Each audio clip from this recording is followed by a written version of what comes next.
Hi friends, welcome to my channel. వైజయంతికి paralysis వచ్చి పడిపోవడంతో డాక్టర్ని ఇంటికి పిలుస్తారు. ఇక వైజయంతిని డాక్టర్ చెక్ చేసిన తర్వాత హాల్లోకి వచ్చిన డాక్టర్ని అందరూ ప్రశ్నిస్తూ ఉంటారు. ఏమైంది వైజయంతికి, ఏమీ ప్రమాదం లేదు కదా అని సుధాకర్ బాధగా అడుగుతుండగా ఆవిడకి పెరాలసిస్ వచ్చింది అని చెప్తాడు డాక్టర్. దాంతో అందరూ షాక్ అవుతూ ఉంటారు. ఇక మళ్ళీ డాక్టర్ ఇలా చెప్తూ ఉంటాడు, ఆవిడకి ఎక్కువగా పనులు చెప్పడం కానీ టెన్షన్ పెట్టడం కానీ చెయ్యొద్దు.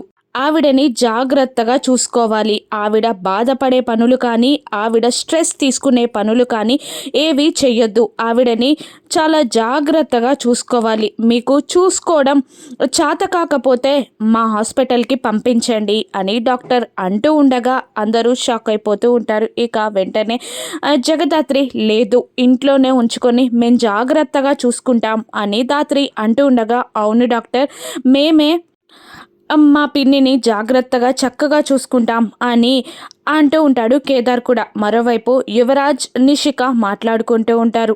యువరాజ్ నిషికతో ఇలా అంటుంటాడు, ఇప్పుడు అమ్మని అడ్డం పెట్టుకొని కేదార్కి ఆస్తి రాకుండా చెయ్యొచ్చు మనం అని అంటుండగా, అవును, కేదార్కి ఆస్తి రాకుండానే కాదు, వాళ్ళంతటా వాళ్ళే ఇంట్లో నుండి వెళ్ళిపోయేటట్టు కూడా మనం చేయొచ్చు అని నిషిక అంటూ ఉంటుంది.